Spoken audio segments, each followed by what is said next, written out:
وإنما توفون أجوركم يوم القيامة فمن زحزح عن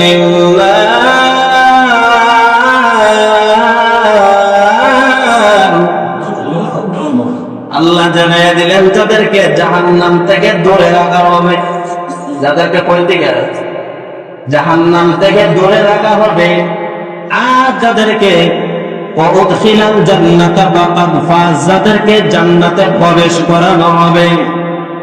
কোন দিকে দূরে? জাহান্নাম থেকে দূরে জান্নাতে যাদেরকে প্রবেশ করানো হবে তারাই একমাত্র সফল। সুবহানাল্লাহ। সোনালী বাচ্চা পড়ে জাহান্নাম থেকে দূরে জান্নাতে যাদেরকে প্রবেশ করানো হবে তারাই একমাত্র সফল। আমরা মনে করি বাড়ি গাড়ি টাকা পয়সা এলে ধন সম্পদ